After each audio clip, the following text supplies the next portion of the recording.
So finally मित्रांनो तुम्ही पाहू शकता आपली तयारी कुठपर्यंत आली आहे.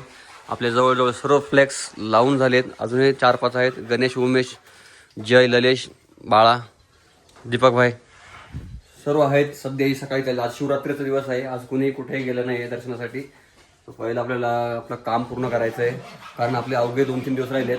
18 तारखेपासून आपला अखंड हरिनाम सप्ताह, सुवर्ण महोत्सव तसेच कलशारोहण आहे आपलं.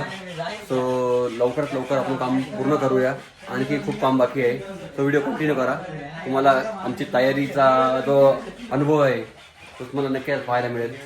चला तर हे पहा, बजरंगबली, रामलक्ष्मण यांना खांद्यावर घेतलेले, बालपणाचा श्रीकृष्ण भगवान आणि सुदामा, कालिका माता, हे पावनखिंडीमधले काय फ्लेक्स आहेत.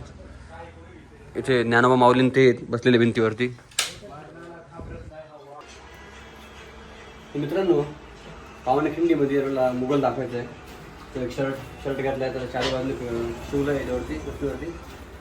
याला करूया कलर वगैरे देऊन जशा पद्धतीनं करता येईल आपल्याला छान तसं करूया. हे बघा आता प्रत्याने वाचवायचं त्याला दाखवायचं आपल्याला. हे बघा मुघल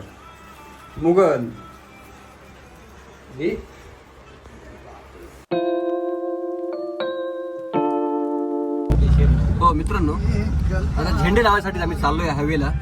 ते बघा आमचं कसं आहे, उम्याबाई गाडी चालवतोय, दिन्याबाई बाजूला बसला आहे. हा ही पण ही शिडी घ्यायची का पाठीमाग जयंत बसलेत कर बाहेर.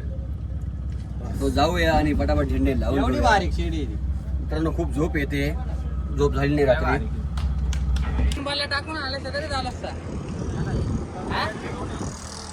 पुढे उभ्या करायला अशा इथं उभ्या कर. मोठी गाडी काय म्हणजे ते नंतर ओढून घेऊ आपण. मोठी गाडी आहे, नको लागायची. लावायचे. सो मित्रांनो, अजून खूप बाकी आहे झेंडे लावायचे. अक्षरशः दमलोय, थकलोय आज. काय सांगायचं, उपवास आहे शिवरात्रीचा. आम्हाला पाणी सुद्धा कोणी आणून द्यायला नाही. पाणी आहे रे बाई, तो गरम झालाय पाणी. सांगा बरं, कार्य आहे आपल्या गावाचं, ते तर करावंच लागणार आहे का नाही. चला नेक्स्ट घ्या आता, नेक्स्ट टप्पा. चला पुढे.